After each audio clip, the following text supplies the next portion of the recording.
¿Cómo me da ánimo, hermano? Dice que me ve igualito. Bueno, la verdad que la 126 para mí trae muchos recuerdos. Yo me acuerdo que siempre había un amor muy grande Bueno, yo la primera vez que visité la 126 era la 125, allá al otro lado. No sé si hay alguno que está todavía en el segundo piso, no sé si se acuerdan, ¿alguien sabe? ¿Alguien estuvo ahí? Ah, bueno. Sí, bueno, siempre veníamos después. Y siempre he tenido el privilegio de estar visitándoles y estar con ustedes. Y para mí siempre están en mi corazón. Yo sé que oran por mí. Quiero aprovechar de dar gracias que yo sé que ustedes están orando porque yo estuve enfermito. Yo tuve 3 cánceres en el tiempo de la pandemia. Y aquí estoy, me falta solamente una inyección que me dice que se termina el tratamiento, que es con fines curativos. Así que el Señor escuchó las oraciones para bien. Yo buscaba en la Biblia algún consuelo, algo que el Señor me ayudara y no encontré nada. Un solo versículo que decía que el Señor me dijo, David, si vivimos, para el Señor vivimos. Y si morimos, para el Señor morimos. Ya sea que vivamos o muramos. Y eso me consoló. Pero yo en broma le digo a los hermanos que el Señor ya había visto que yo corrí ya las 100.000 millas, entonces me metió al taller ahí me hizo un tune-up, me cambió los filtros, me puso aceite y para que yo corra un poco tiempo más para la gloria de Dios. Así que bueno, pero yo sé hermanos que el Señor, la oración del justo es eficaz. Y el Señor me mejoró, ha sido realmente un milagro, incluso todo, o sea, los tratamientos, las operaciones. Hice una operación carísima en 2 tumores que tenía yo en los riñones, salieron más de $120.000. ¿Y sabe cuánto pagué yo? Ni uno. El doctor me decía que con ese seguro que yo tenía no me iban a operar esa operación tan delicada porque me operaron con un robot. Pero mi señora ahí, mi señora de fe, dijo, doctor, dijo, el peor seguro en las manos del Señor es el mejor seguro del mundo. Y así fue, así fue. Así que el Señor respondió sus oraciones, muy agradecido hermano. Ya bueno, ya estuve con ustedes la vez pasada, viene como muy rapidito. Y ahora también viene un poquito rapidito, pero dijimos, no, Sergito me dice, no, tiene que ir con los hermanos, ya era 126, pero claro que sí, que yes, le digo yo, porque él me hace la lista. Así que bueno, hermanos, estamos muy gozosos de estar con ustedes y compartir la palabra de Dios. Quisiera darles mis felicitaciones a los que vinieron. Yo vine aquí casi nadando, pero ustedes también llegaron. Pero también yo sé que hay hermanos que están por internet escuchando. Quiero saludarles también y quiero que el Señor me los bendiga. Fíjese que el hermano que estaba orando cambió mi predicación. Yo traía otra predicación. No sé, el Señor lo sabe. Y no es la primera vez que me pasa cuando vengo a esta iglesia, no sé por qué, otra vez me pasó. Después le cuento lo que pasó. Pero bueno, hoy día quiero hablar acerca de los religiosos. ¿Cómo está el tema? Los religiosos. ¿Quiénes son los religiosos? Vamos a hablar hoy día de la religión. Así que vamos a hablar un poquito antes de comenzar de la religión. ¿Qué es la religión? Viene de la palabra religare, que significa que el hombre quiere religarse con Dios, el hombre quiere hacer algo para ser salvo. El hombre quiere hacer algo para ganar su salvación. Eso es la religión. Las religiones son los méritos que hacemos para llegar a Dios. La religión se contrapone, 100% se contrapone contra el Evangelio. El Evangelio es lo que el Señor nos mandó a predicar y la religión es otra cosa diferente. Por ejemplo, tenemos la religión de los musulmanes. Ustedes saben que en el mundo hay más o menos más de 1.000 millones de musulmanes. Y ellos creen en el Dios, un Dios lunar, un Dios pagano, que se llama Alá. Y bueno, para yo ser un musulmán, tengo que hacer los 5 pilares. Para ser musulmán tengo que hacer 5 cosas. Porque ellos todos hacen cosas para salvarse. Número 1, tengo que confesar que Alá es el único Dios y Mahoma es su único profeta. Y después de eso tengo que hacer cosas para salvarme. Los musulmanes no son esos terroristas ellos son los radicales que se salen de la...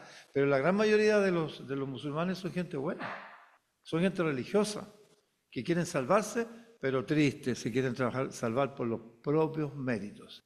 El Evangelio, por lo contrario, es para las personas que no merecen nada. Pero sin embargo, la religión es para los que merecen. Entonces los musulmanes tienen que orar, por ejemplo, tienen que orar 5 veces al día. Yo tengo un hermano que estuvo en Arabia Saudita, y dice que él estaba en una joyería viendo algunas cosas y de repente tocan esa bocina que tocan ellos.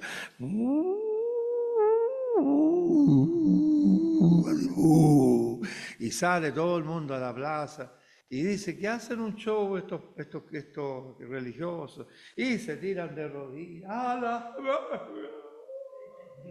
Y uno dice, oye, estos hombres tan piadosos, se van todos al cielo. Y hacen 5 oraciones al día. Ellos tienen que darle a los pobres, ellos le dan limosna a los pobres. Y ellos tienen que hacer varias cosas, tienen que ir a la Meca una vez en la vida, y entonces su Dios, ellos dicen Alá, misericordioso, di que a lo mejor, quién sabe, le va a tener misericordia de él, como todas las religiones. Yo respeto las religiones y no me burlo de las religiones, pero sí yo denuncio lo que denuncia la Biblia.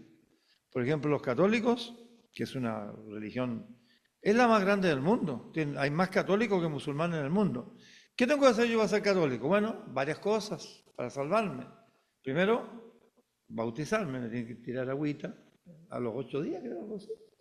Y entonces, con padrino, con toda la cosa, después tengo yo que hacer la primera comunión, el catecismo, tengo que confesar mis pecados con el padrecito, etcétera. Tengo que hacer cosas y tengo que hacer cosas buenas. Y nunca sé cuándo soy salvo, porque la religión es cruel. Nunca uno sabe cuándo puede ser salvo. Y bueno, todas las religiones del mundo inventan algo para agradar a Dios. Tenemos los testigos de Jehová, ellos creen que para llegar a Dios hay que revertir sus ojos a la atalaya, predicar el Evangelio del Reino, muchas cosas, y entonces después se van a ganar a hacerlo. Bueno, lo mismo los mormones, ellos no creen que si no toman café ni Coca-Cola y que tienen que hacer cosas. Bueno, todos quieren hacer cosas buenas para agradar a Dios, pero ¿cuál es el Evangelio? El Evangelio es una buena noticia. Es una buena noticia para aquel que no tiene ningún derecho delante de Dios. ¿Y cuál es la buena noticia? Que no es necesario, si hay alguna alma que me está escuchando, ya sea aquí por internet, no solamente vamos a aprender lo que es la religión, también puede conocer lo que es el Evangelio. Y el Evangelio es la buena noticia de Dios. ¿Cuál es la buena noticia? Querido amigo, querida amiga, persona que quizás me esté escuchando, no es necesario que tú te pierdas eternamente en el infierno por todos los pecados que ya has cometido, porque ya los hiciste, ya están ahí los pecados, y la justicia de Dios te alcanzará.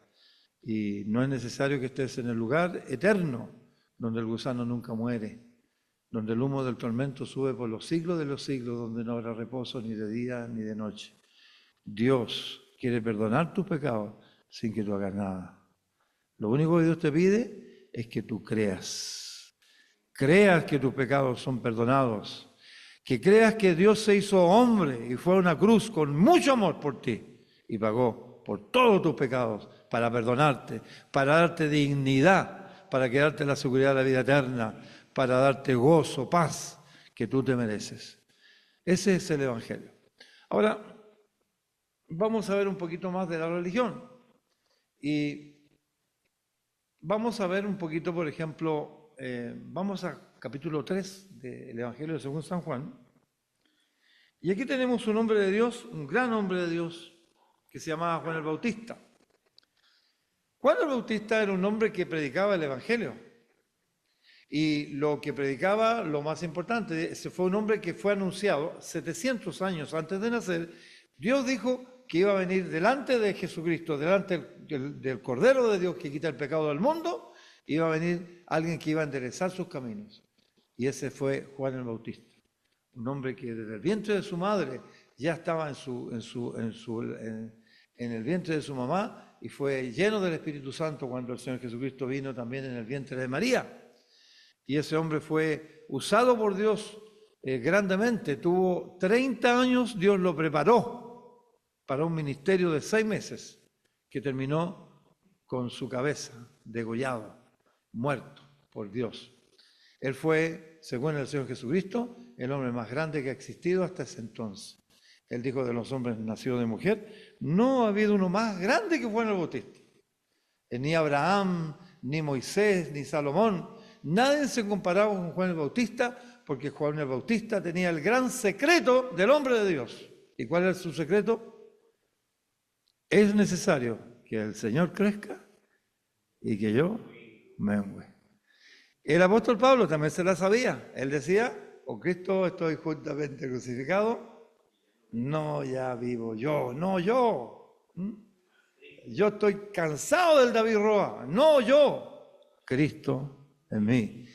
Eso es la grandeza del hombre, la vida de Cristo en nosotros. Y lo que dio en la carne, lo dio en la fe del Hijo de Dios, el cual me amó y se entregó a sí mismo por mis pecados. Eso es la maravilla del Evangelio.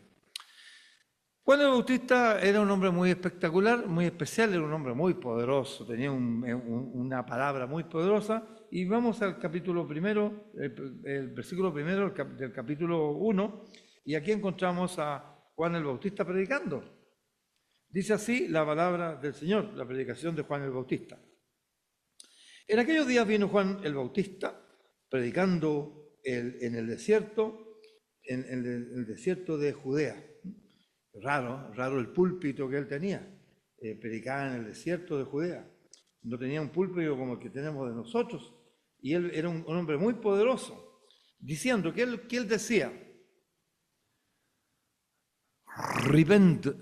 arrepentíos, porque el reino de los cielos se ha acercado. Bueno, él estaba predicando moderadamente, y cuando a uno nos dice que tenemos que arrepentirnos, eso lo sabemos todos porque todos hemos pecado.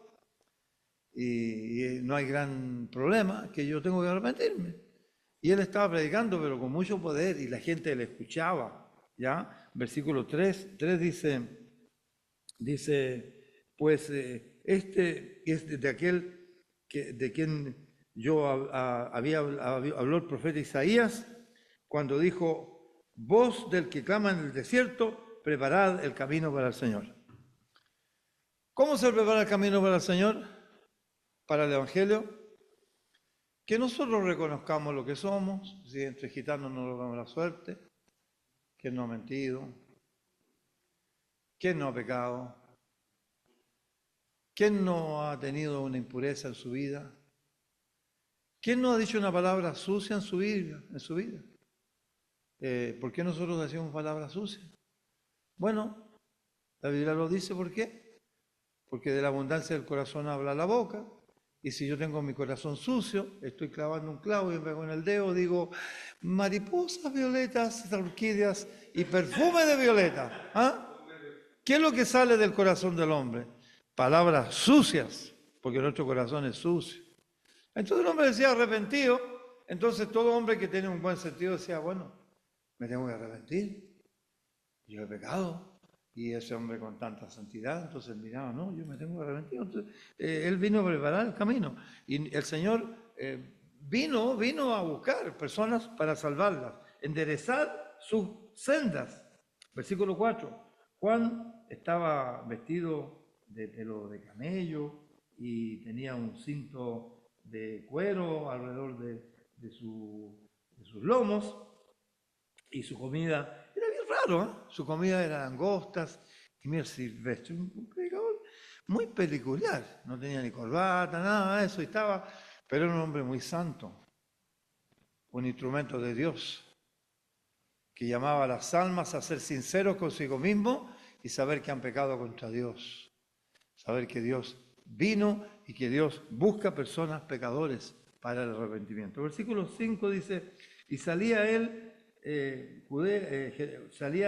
Jerusalén y toda Judea y toda la provincia de alrededor del Jordán. Eso estaba lleno, ese desierto estaba lleno de personas que venían a ver a ese hombre que preparaba camino al Creador, al Dios que se hacía hombre, al Dios que venía al mundo a morir por los pecados.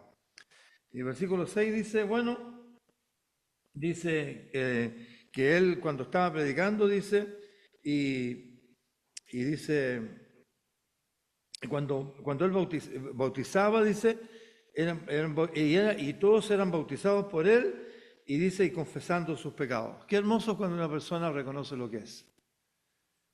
Qué hermoso es no ser como aquellos que dicen, no, si yo no soy tan malo, yo no miento, no digo palabras sucias, yo no soy adúltero, yo no soy impuro sexual, yo soy un buen papá, una buena mamá. Yo voy a la iglesia. Qué bueno cuando uno es sincero con uno mismo. Sabemos que hemos ofendido a Dios. Y bueno, esto era un proceso fantástico, la gente venía y el versículo 7 dice, pero pasó algo. Dice, al ver él que muchos de los fariseos y de los saduceos venían a su bautismo. ¿Quiénes eran los fariseos y los saduceos? Religiosos. Entonces el pastorcito de Israel cambió, se enardeció su corazón y cambió el mensaje. Y entonces él venía, dice, y él les decía, generación de víboras, ¿quién nos enseñó a huir de la ira venidera, a hacer frutos dignos de arrepentimiento? A todas esas personas que se arrepienten falsamente.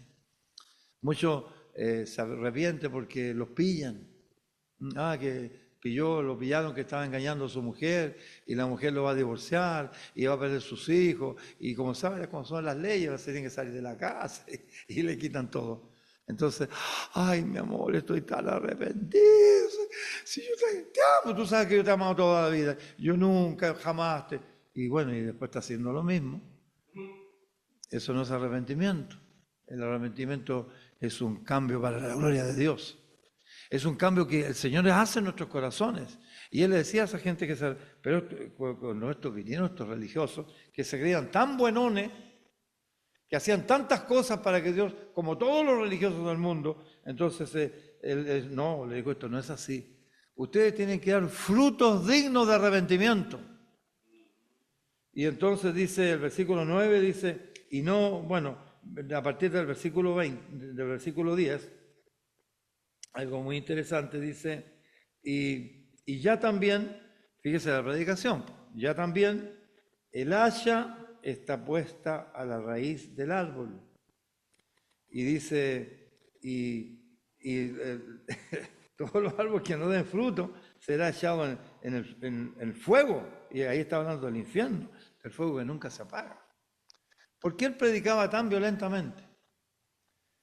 Generación de víboras, porque ellos son religiosos. Ellos creen que no necesitan que Cristo muera por ellos. Ellos creen que se pueden salvar por sus salvaciones, por sus obras, como dice la Biblia. La Biblia dice que la salvación es por gracia, por fe. No es por obra para que nadie se gloríe. Dios lo único que le pide a una persona para ser salvo es que crea en Jesucristo. Claro, la gente no quiere hacer esto. Imagínense una persona que porque los religiosos son muy sinceros. A ver, hay personas que están 10, 20 años, que tratan de no pecar y tratan de no hacer esto y hacer cosas buenas y sufren. Y entonces que de repente le digan, no, si tú no, Dios no te pide nada. Solo te pide que seas sincero, que te arrepientas de tus pecados, que pidas perdón. Y Cristo murió por ti y te perdona todos tus pecados. Y la sangre preciosa de Jesucristo nos limpia de todo pecado. No puede ser, no puede ser. La gente hace lo que le pidan, van de rodillas delante de una imagen para que les haga un favor y se sajan para que les salga sangre y hacen cualquier sacrificio. Pero Dios no quiere eso. La Biblia dice que el corazón humillado, el corazón sincero, no hay nada más que mejor que ser sincero. Decir de todo corazón delante de Dios, Dios mío, es verdad. Yo he pecado. Yo no me voy a comparar con las otras personas. Yo he pecado, yo sé que voy al infierno. Perdóname, Señor. Y Él te va a salvar. Y bueno, aquí vemos que Él estaba bautizando. Versículo 11 dice,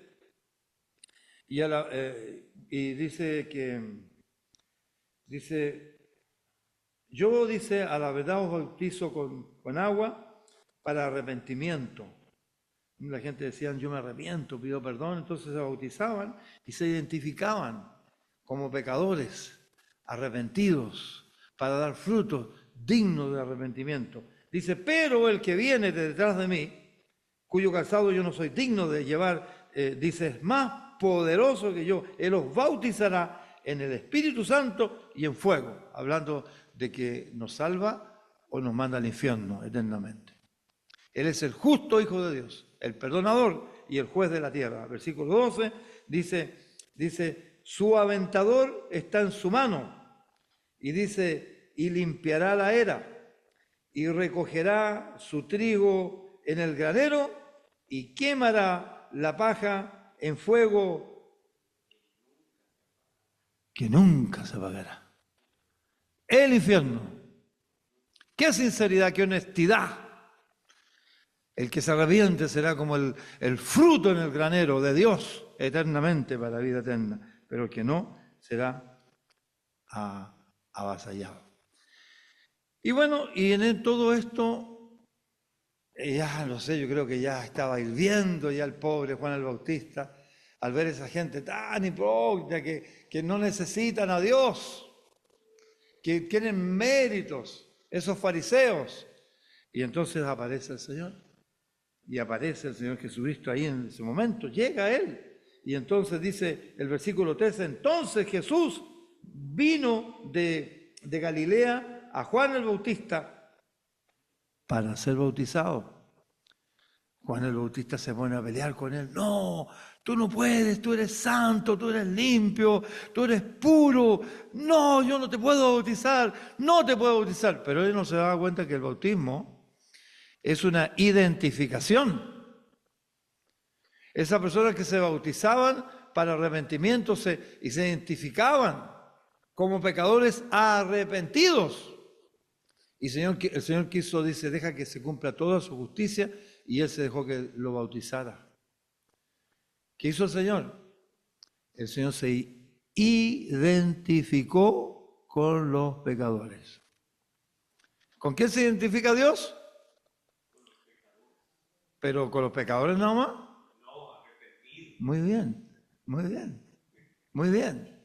Mira, muchos dicen, que Dios les ama a todo el mundo. No, Dios no le ama a todos. La Biblia dice que Dios está enojado todo el día con el impío. No hay paz para el impío, dice el Señor. Pero sin embargo, Él se identifica con los pecadores arrepentidos. Hay dos tipos de pecadores. Nosotros somos pecadores arrepentidos, no somos pecadores. ¿Qué es el pecador arrepentido? El que reconoce, esto es lo que hay. Ya no puedo, yo no sé que he pecado contra Dios. Y yo sé que si me muero me pierdo eternamente. Necesito un Salvador, necesito perdón. Y el pecador arrepentido clama a Dios y Dios lo perdona porque se arrepintió. Porque el arrepentimiento significa una vuelta en 180 grados. Yo voy caminando hacia allá y me vuelvo hacia la cruz de Cristo. Y le pido perdón y camino hacia Él. Y cuando mi pie se sale, vuelvo a confesar mis pecados. Ese es el cristiano, el pecador arrepentido. ¿Y qué hacemos los cristianos cuando pecamos? Pedimos perdón. Señor, tú me lavaste de todos mis pecados. ¿Cómo yo voy a poder seguir pecando, Señor?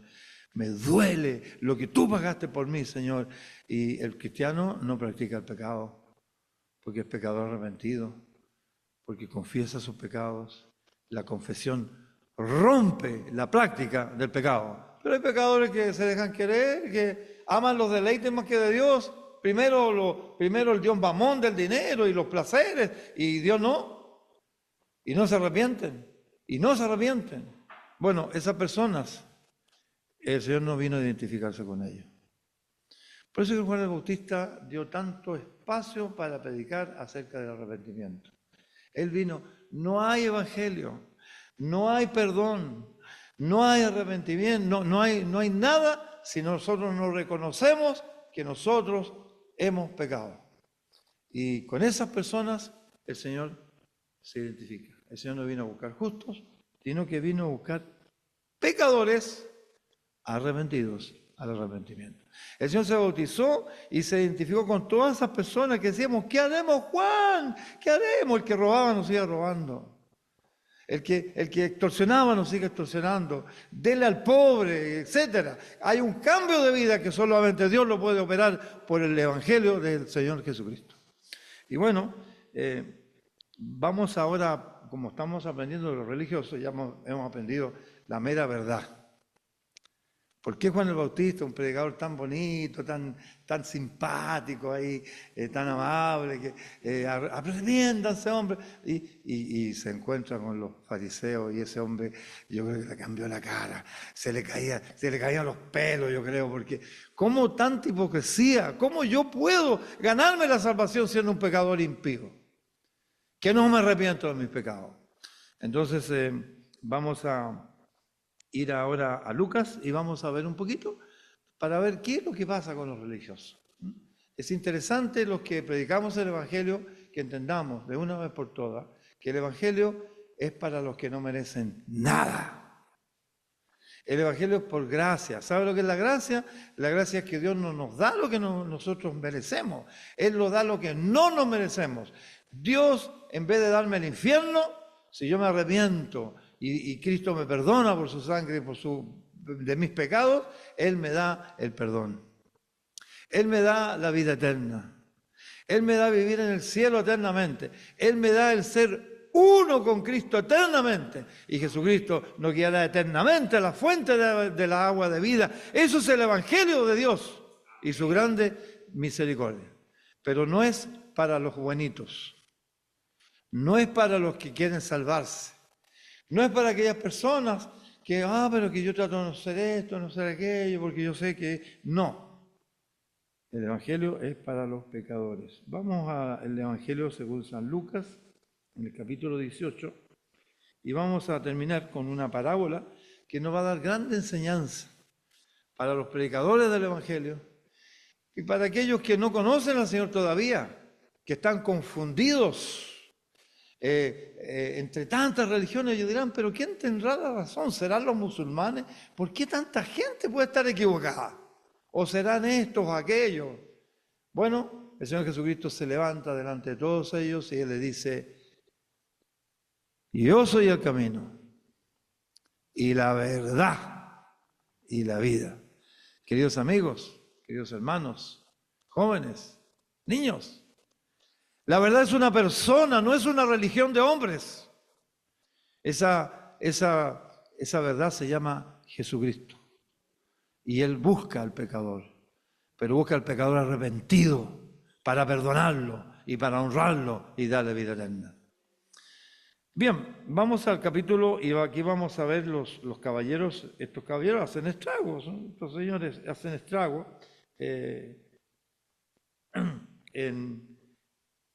En Israel se decía que si solamente 2 personas se podían salvar, una de las personas que se salvaba iba a ser un fariseo, porque la verdad es que los hombres se la jugaban.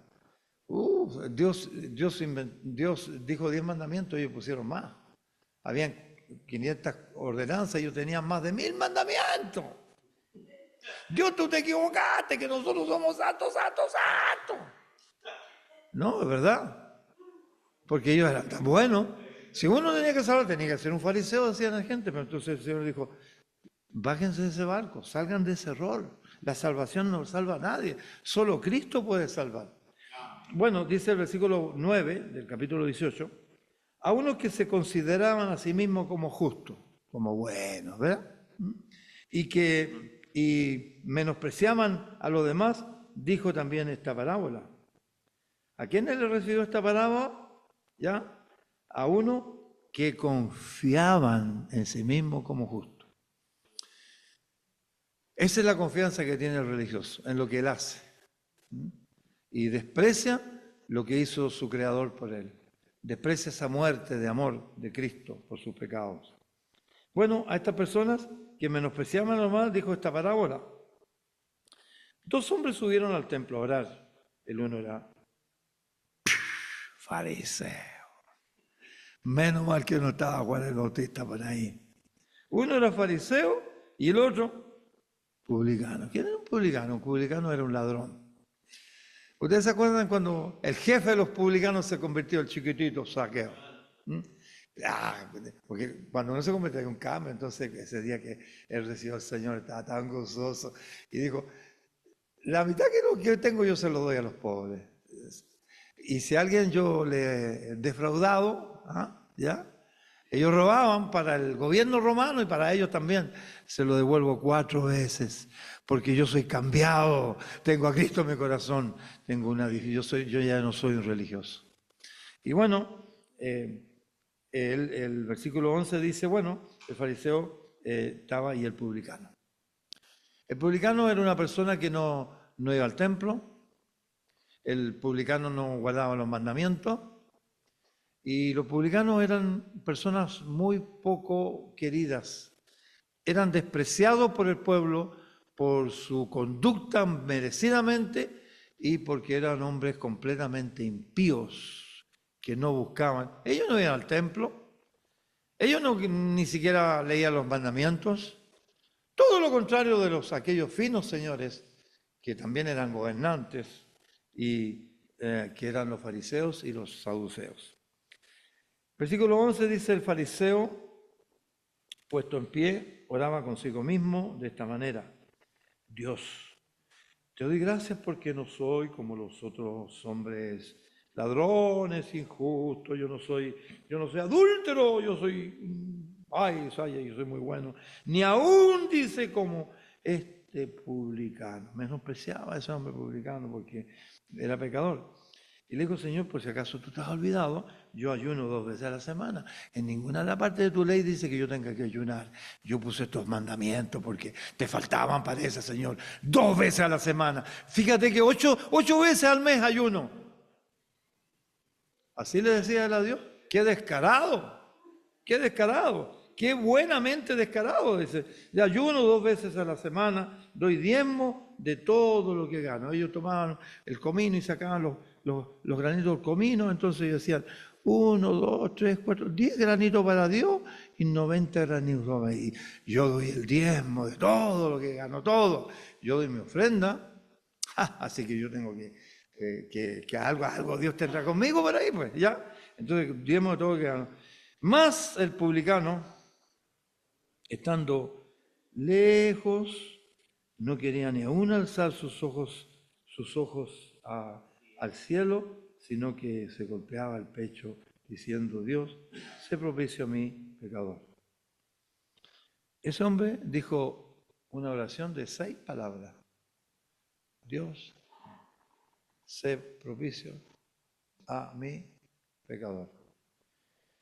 Mire la conclusión que sacó el Señor que estaba mirando afuera. Versículo 14 dice, os digo que el publicano, que se arrepintió, descendió a su casa justificado, perdonado. Dios cuando perdona cierra el infierno bajo los pies del pecador, porque él paga por todo su pecado. Y dice, antes que el otro entró como generación de vibra y salió de ahí igual. Tan condenado como cuando entró. Y dice, bueno, porque el que se enaltece será humillado y el que se humilla será exaltado. La Biblia dice que al corazón contrito y humillado, Señor, yo no merezco nada. Hay otra parábola que la vamos a contestar brevemente porque estamos estudiando acerca de la religión. Había un hombre que tenía mucho dinero y tenía 2 hijos, ¿verdad? Y uno de los hijos le dijo, padre, dame los bienes que me pertenecen. Y entonces se fue, se gastó el dinero con rameras, bebiendo, en alcohol. Y cuando estuvo muy pobre y todo, y necesitado, él se acordó y dice que volviendo en sí, él dice, bueno, ante su papá, él dice... Y él se preparó lo que le iba a decir, volveré a mi padre, le diré, padre, he pecado contra el cielo y contra ti, no soy digno de ser llamado a tus hijos, tómame como uno de tus jornaleros. Y va con todo, ahí va él, y el padre le cerró la boca, le puso un anillo en su dedo, un vestido nuevo, calzó sus pies y mató al becerro gordo. Y llega el otro hijo, le dice, yo tanto tiempo sirviéndote, y ni aún me dejas algún cabrito comerme con mis amigos. Y entonces le dice, hijo mío, todo lo mío ha sido tuyo siempre. Y bueno, termina la parábola y el hijo que estaba tan bueno en su casa, el que merecía todo, terminó igual que el fariseo. Porque el Evangelio, señoras y señores, es para el que no merece nada. Yo no merezco nada y lo tengo todo porque tengo a Cristo en mi corazón. Ese es el Evangelio, esa es la belleza del Evangelio, esa es la maravilla del Evangelio. Bueno, aquí estos hombres, los dos, según la conclusión del Señor, bueno, uno salió de aquí, uno se fue al infierno. Bueno, ya hace 2000 años que están en el infierno ese fariseo. Y el otro ya hace 2000 años que está en el cielo, porque salió de ahí justificado, perdonado. Ahora, ¿cómo se puede ir una persona al infierno? Aquí tenemos una gran lección. Esta parábola es una parábola que es una joya literaria en la literatura mundial, no religiosa, en toda la literatura. ¿Cómo en tan pocas palabras puede haber tanta enseñanza, tanto contenido en esta historia tan pequeña? Sin embargo, el que la escribió, el que la hizo, fue el Señor Jesucristo. La revelación más grande de Dios. Bien, ¿quiénes son los que van al infierno? Bueno, en primer lugar, a las personas que confían. Dice, a unos que confiaban en sí mismos, como justo. Si yo no soy tan malo, yo no soy tan malo como mi amigo, que el amigo anda acostándose con una mujer, después con otro, y después y los otros, miren lo que anda haciendo. Que yo no soy así, yo hago cositas más pequeñas. Así hace el que se justifica a sí mismo. Y confía, ¿no? Si después de todo, si cuando venga el Señor hay algo me va a dar. Y la Biblia dice claramente que muchos dirán en aquel día, Señor, Señor, en tu nombre hicimos, fuimos a la iglesia, nos bautizamos, estábamos en el coro. Y el Señor dice, yo usted no lo conozco, apártense de mí, malditos, al infierno eterno. Porque ellos creían ser algo y tener algo. Entonces, la gran pregunta, ¿en qué confía usted, amigo, que está escuchando, quizás por internet, o quizás, no sé, alguien que vino hoy día a escuchar la palabra del Señor? El Señor no lo va a decepcionar, pero te pregunta, ¿en qué está tu confianza? ¿En que tú no eres tan malo? ¿En que tú vas a la iglesia? A lo mejor tú lees la Biblia, a lo mejor tú haces muchas cosas. No importa, no importa.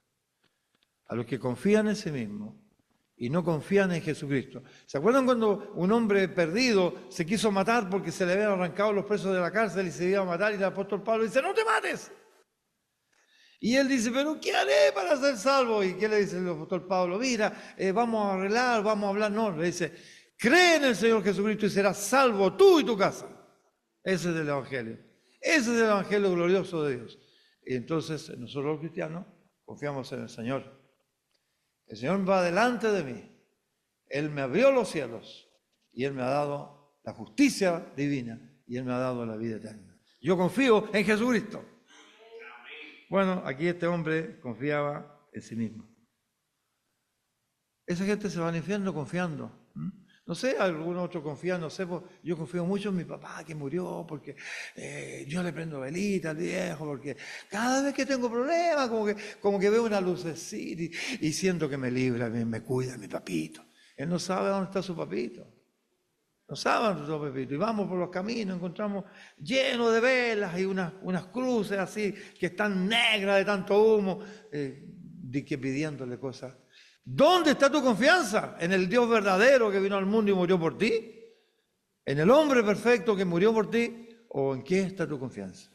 La confianza del Evangelio está en una persona, en el bendito, en el Creador, en el que viene de la eternidad, el Hijo de Dios, que ha estado en eterna comunión con el Padre, el que vino a este mundo y ofreció su santa vida y con los brazos abiertos, con mucho amor, entregó su vida por ti porque tú no te podías salvar. Bueno, ese es el Evangelio. La gente se puede ir al infierno, tristemente, confiando. Bien, dice esta parábola, que para ellos fue la parábola, y miran en menos a la otra gente, que casi siempre la gente se compara con los demás. Yo no soy como esta gente, porque esta gente se roban hasta el papel confort ahí en el trabajo, y yo no. Y la gente es así. Siempre se comparan. ¿Por qué no se comparan con Jesucristo que nunca mintió, nunca se enojó? ¿Por qué no se comparan con el Señor, el hombre perfecto que Dios quiere? ¿Por qué no se conforman con aquel inocente, santo, más sublime que los cielos, y encontrarse que estamos lejos de Dios, estamos perdidos en pecado y nos arrepentimos? Menospreciaban a los demás. Bien, dice que 2 hombres subieron al templo a orar. Esa es otra forma muy típica de irse al infierno. ¿Saben ustedes que las iglesias religiosas están llenas de puros santurrones ahí? Santurrones, que se pasan de rodillas uno, pero salen para afuera y es otra cosa. Es que no son pecadores arrepentidos. Yo no saco nada por estar orando todo el día, no saco nada yo tengo que arrepentirme, dar fruto digno de arrepentimiento, con la vida de Cristo en mí, recibiendo a Cristo. Eso es lo que Dios quiere. Ese es el sacrificio de Dios. Bueno, estos hombres iban al templo. Qué triste irse al infierno saliendo de la iglesia. La iglesia todos los días se abre en la iglesia. Y los hombres cada día más orgullosos. Hay placas, este edificio se construyó por la contribución generosa de estos hombres justos. ¿Qué es justo ni justo, hermano? Ellos no han sido lavados por la sangre de Cristo, ya estaban confiando en lo que ellos hacían. Y bueno, y por eso les digo, tristemente el religioso hay que tratarlo bien. Porque el religioso es sincero, el religioso está engañado, ese es el problema de él. Él es sincero, el religioso trata de hacer cosas buenas, pero ellos no se dan cuenta que jamás nunca van a alcanzar el cielo. Bueno, uno se puede ir al templo orando, uno oraba consigo mismo y el otro oraba aparte, ¿ya? Él quería ganar su salvación por lo que él hacía y, como hemos dicho, él hacía más cosas que lo que Dios mismo pedía y se la echaba en cara a Dios. Y bueno, yo le decía el otro día a los hermanos que ¿a quién te gustaría tener de vecino? ¿Al fariseo o al publicano? A ver. ¿A quién te gustaría?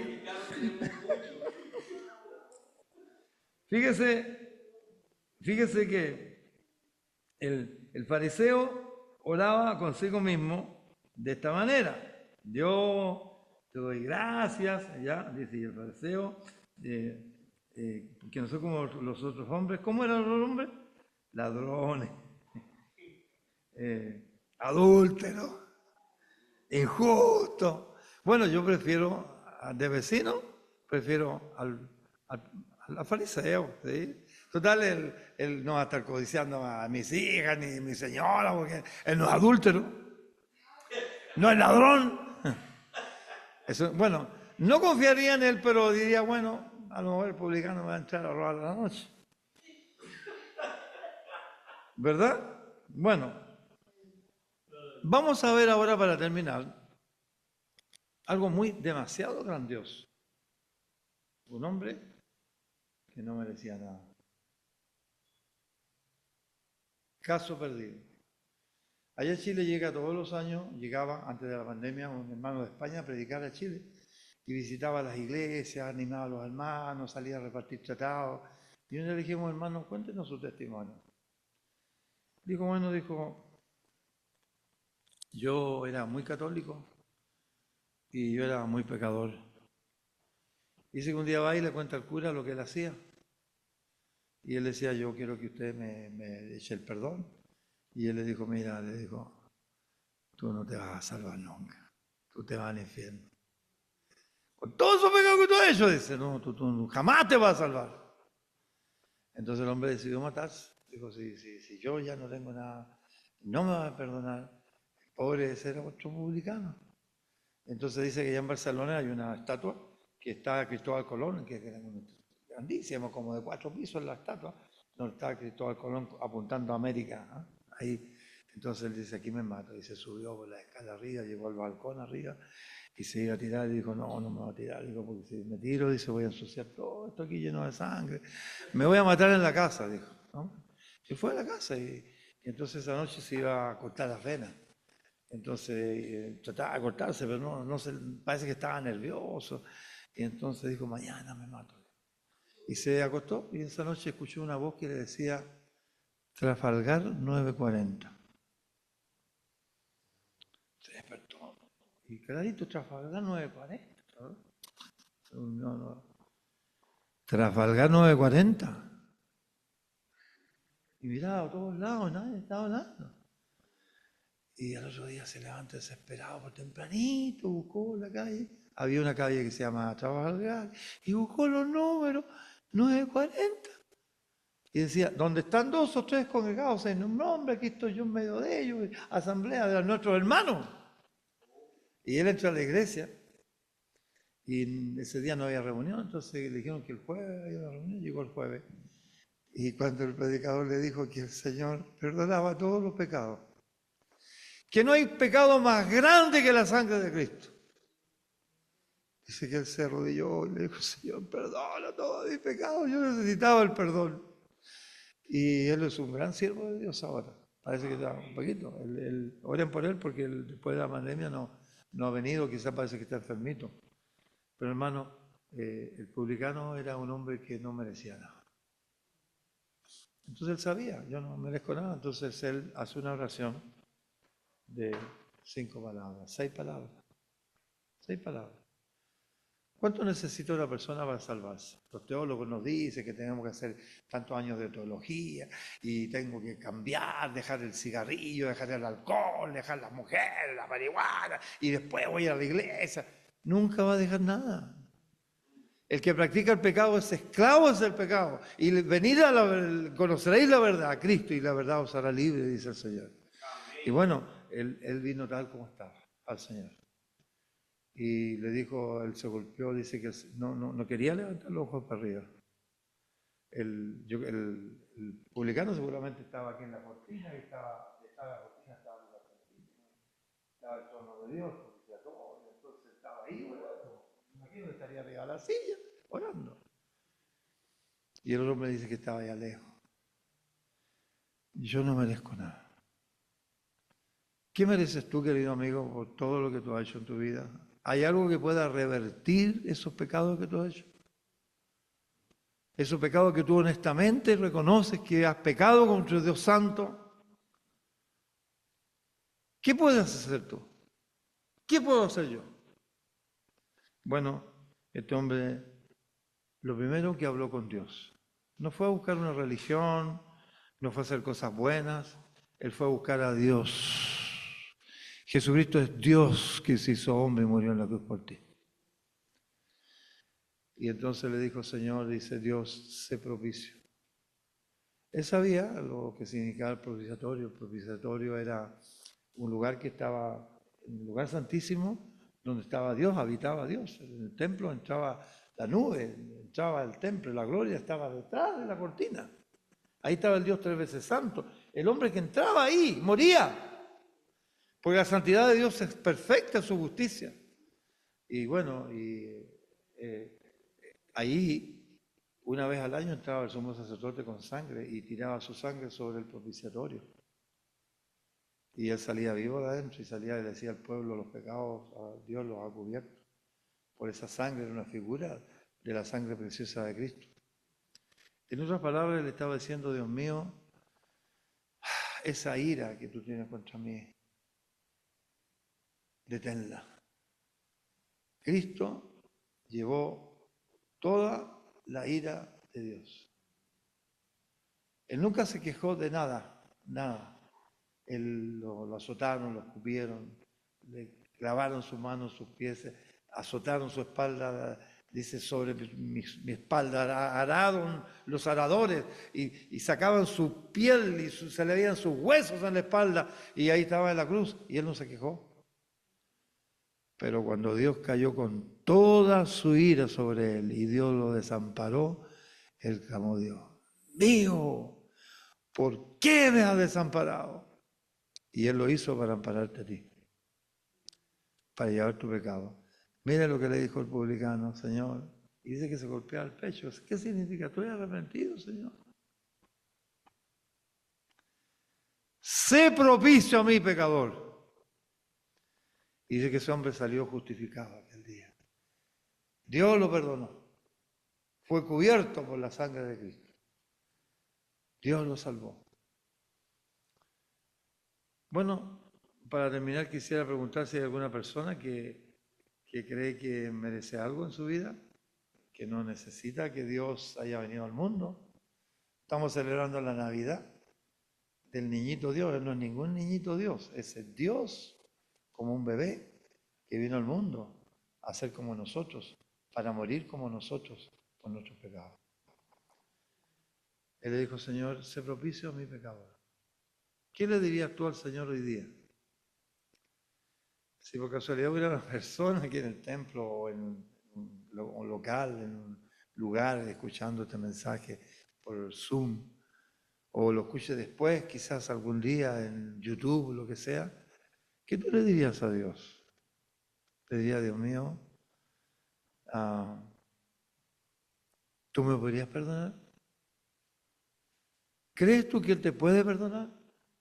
¿Crees tú que Él te ama tanto que murió por ti? Él está esperando que tú le digas: sé propicio a mi pecador. ¿Y cuánto te va a demorar en salvarte? No, pero es que, mira, si tú tienes algún vicio, no trates de dejarse el vicio, ven tal como está el Señor. Él va a trabajar en tu vida y te va a perdonar y te va a salvar. Les voy a terminar contando la historia. Esta no es mía, esta es de Mario Mulque. ¿Quién se acuerda de Mario Mulque? Bueno, Mario Mulque una vez dio el testimonio de uno de los ancianos de la iglesia allá en Argentina, en su conversión. Dice que este hombre desde chiquito escuchaba, así como nuestros hijos que escuchan la Biblia, pero él se fue. Y le dio por el vicio del alcohol y era un borracho empedernido. Y pasaban años y nunca volvió al Señor, nunca volvió a la iglesia y nunca se salvó. Dice que ya tenía ya como una edad ya un poco madura ya, y dice que una noche vuelve de una parranda grande y bebió mucho, y ya cuando ya estaba como listo para caerse ya, iba y se tiraba arriba del caballo, lo subían como podían, entonces el caballo iba y lo llevaba a su casa. Y ahí paraba y a veces se caía, se quedaba dormido ahí, o seguía arrastrando a su casa, pero siempre llegaba a su casita el hombre. Y esa noche iba él ebrio y su caballo. Dice, una noche maravillosa, dice que había una luna resplandeciente y unos álamos, un camino largo, y la luna, los álamos hacían sombra con la luna atrás, y el caballo iba y de repente vino un viento. Y se movieron esos álamos y el caballo se espantó. Y comienza el caballo a correr hacia un precipicio. Como decimos en Chile, se le espantó la mona. Se le quitó la borrachera y dice que que empezó a pensar, dice que todo él iba al precipicio y no podía frenar al caballo. Dice que era una velocidad increíble y él iba avanzando, avanzando. Dice que toda la vida pasó delante de él, su vida, su negación a Dios, su dureza de corazón, su vicio. Y dice que cuando el caballo para, dice que frena el caballo, dice, y salta por los aires al abismo. Y entonces de repente dice que se encuentra colgando en el aire el poncho que él tenía, te quedó agarrado a una espina y él estaba así, pero con Cristo en su corazón. Había recibido a Cristo del Señor. Y él hizo un poema, dice Mario Mulkin, dice que el poema es muy bonito, dice, de la montura al camino. Clamé a Dios y salvo fui. 5 palabras quiere el Señor que tú le digas, perdóname, no sé, como tú lo quieras. Señor, perdóname, por favor. Señor, soy pecador, dile lo que tú quieras. Pero cree que Cristo murió por ti, que tú no mereces nada y que Cristo te lo da todo. Arrepiéntete y Cristo te perdonará. Que el Señor me diga su palabra. Y si hay alguna persona que quiera hacer esto, háblele al Señor y hoy día va a salir como ese hombre, pero Él quiere que tú te arrepientas de tus pecados. Por eso que nosotros estamos hoy día predicando el Evangelio después de 2000 años. El Señor dice ir por todo el mundo y predicar el arrepentimiento y el perdón de pecados. Tristemente, mucha gente no le gusta que le digan que son pecadores y los derechos humanos que no me digan a mí, pero el Señor no te busca para avergonzarte, para limpiarte. Querido amigo, la sangre preciosa de Cristo te limpia de todo pecado. No lo digo yo, lo dice la palabra eterna de Dios. Que el Señor bendiga su palabra. Amén.